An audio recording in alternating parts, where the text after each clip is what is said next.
اعوذ باللہ من الشیطان الرجیم بسم اللہ الرحمن الرحیم فانطلقا، پھر چلے دونوں، حتی اذا لقیا غلاما قتلہ، جب ایک نوجوان سے ملاقات ہوئی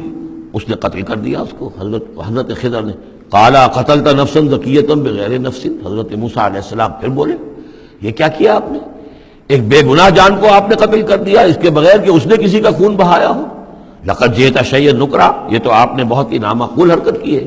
قال الم انک لن تستطیع معی صبرا، اب انہوں نے بھی ذرا ڈانٹ کے انداز میں کہا الم اقل لک،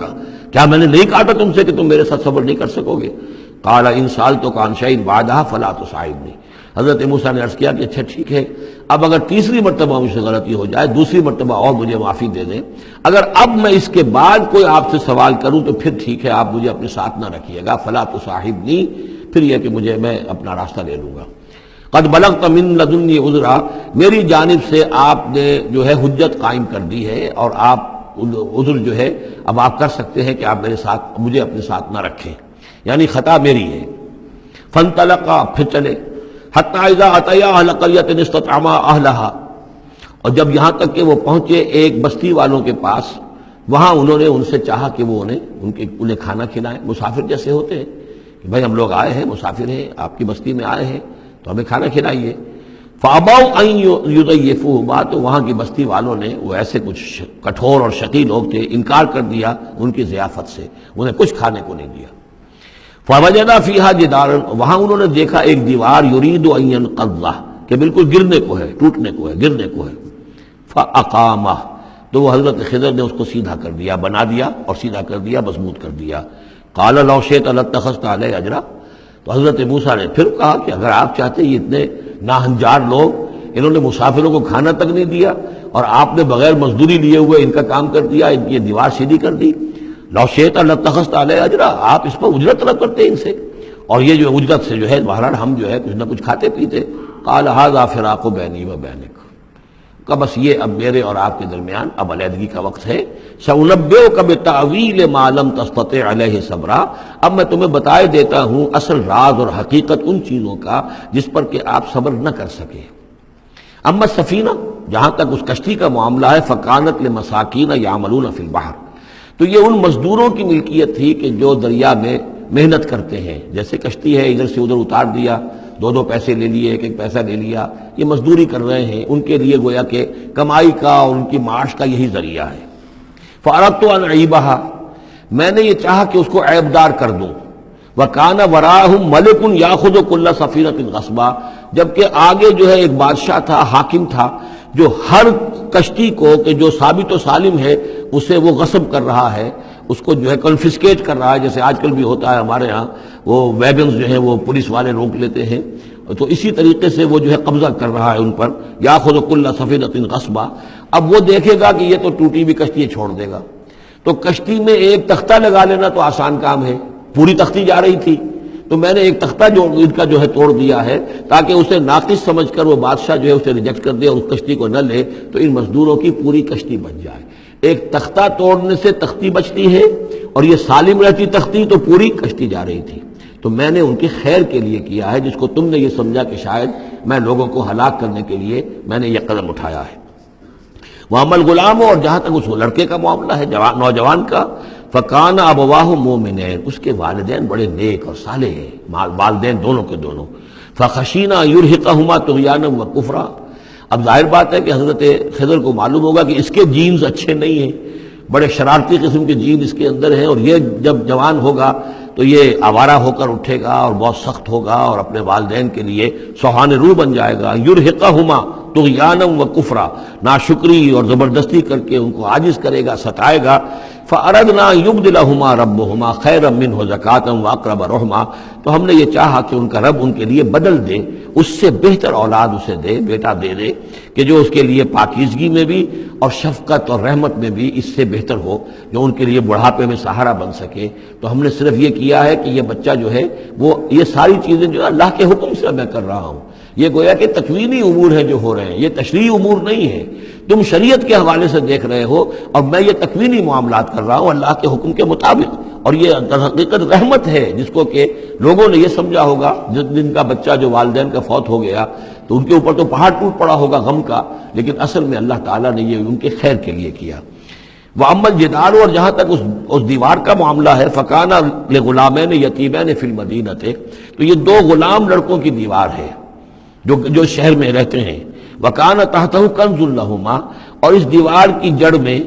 ان کے لیے ایک دفینہ ہے۔ وَكَانَ أَبُوهُمَا صَالِحًا، اور ان کا باپ جو ہے وہ بہت نیک آدمی تھا، باپ نیک تھا، عین وہ جو سمجھئے کہ کسی جوانی میں یا کوئی وقت جو ہے وہ اس کی موت کا وقت آ گیا، بچے چھوٹے چھوٹے تھے، اس نے کچھ اپنی پونجی جو ہے گھر کے اندر ایک دیوار کی جڑ کے اندر بنیاد کے اندر دفن کر دی، یہ بڑے ہو جائیں بچے یہ نکال لیں۔ اب چونکہ وہ نیک تھا لہذا اللہ تعالیٰ کی طرف سے اس کا اہتمام ہو رہا ہے۔ دیوار اگر اس وقت گر گئی ہوتی تو یہ خزانہ ظاہر ہو جاتا، اور ابھی وہ بچے جو ہیں وہ چھوٹے ہیں، تو لہذا یہ لوگ جو ہے بستی والے کتنے ناہنجار ہیں جنہوں نے ہمیں کھانے کو نہیں دیا ہے، وہ کیا یتیموں کے اس مال کی کا لحاظ کریں گے؟ وہ سارا کا سارا اس مال کو قبضہ کر لیں گے۔ تو میں نے وہ دیوار بنا دی ہے۔ کان ابوہما صالحا، ان کا باپ بہت نیک آدمی تھا۔ فاراد ربک یبلغ اشدہما، تو آپ کے رب کا یہ فیصلہ ہوا کہ یہ دونوں بچے جو ہیں اپنی پوری جوانی کو، پختگی کو، بلوغت کو پہنچ جائیں، ویستخرجا کنزہما، اور پھر وہ اپنا خزانہ نکال لیں۔ رحمتا من ربک، یہ تینوں امور آپ کے رب کی رحمت کا منظر ہے۔ بظاہر جو بھی نظر آ رہا ہے تو دنیا میں جو حالات و واقعات ہو رہے ہیں یہ حقیقت دنیا کے اعتبار سے